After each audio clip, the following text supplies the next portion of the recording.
Et toi, ça va? Cette semaine, on va parler un peu rupture. La rupture des 30 ans qui fait un peu moins mal, parce qu'on est un peu plus solide et qu'on sait un peu mieux où on va, mais qui reste prégnante, qui arrache quelques petits bouts de cœur par-ci par-là.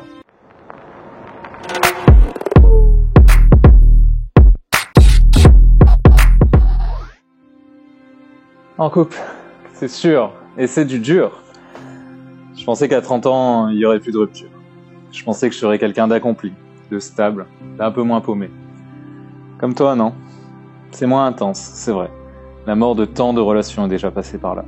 Alors que l'autre s'en va, on voit réapparaître l'enfant apeuré. D'un soupir résolu, on baisse la tête et on s'avance vers lui, ne connaissant que trop bien ce qui va arriver. L'enfant marche tranquillement le long du ruisseau sous une pluie légère qui brouille la vision. Il vient vers nous, il a le visage boursouflé. Finalement, il n'y avait pas d'âge, pas de durée. Alors qu'il s'assoit et commence à pleurer tranquillement, la tête repliée sur ses genoux, le cul mouillé, le cœur s'alourdit. Misère, que ce sentiment ne m'avait pas manqué. Je le pensais bel et bien enterré.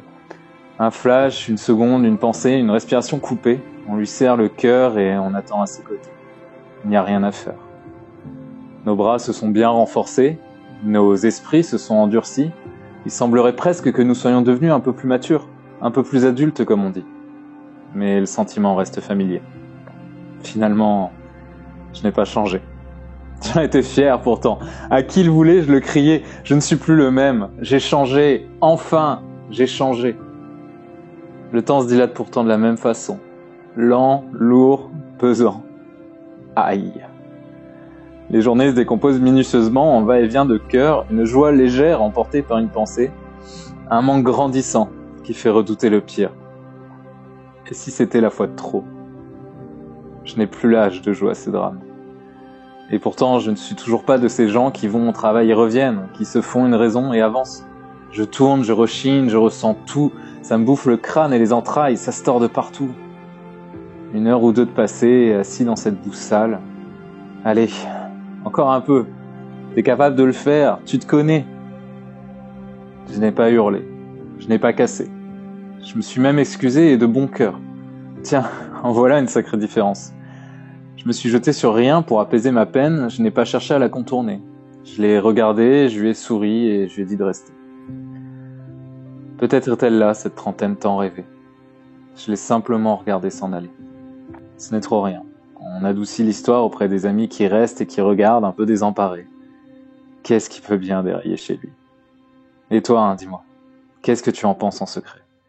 Me regardes-tu avec compassion, envie ou désespoir? Me regardes-tu seulement? Je n'en suis pas sûr. J'ai tant fait pour me cacher, et cela avait presque marché. Mais ne serait-ce pas un motif de fierté, quelle que soit l'année, de toujours aimer? Je le crois bien, ami. Il n'y a qu'en l'écrivant que je puisse l'exprimer, il n'y a qu'en l'écrivant que je peux m'expliquer. Il n'y a qu'en me lisant qu'on ne m'ait jamais compris. Alors revoilà une fière plume, qui m'avait finalement bien manqué. Ornée de nouvelles années, elle aspire à rire et à virevolter, elle est bercée de confiance et d'expérience, et qui sait, peut-être cette fois, ne sera-t-elle pas brûlée par mon esprit trop enfantin, mais érigée sur le pilier qu'elle mérite. Car après tout, il n'y a qu'elle qui soit toujours restée.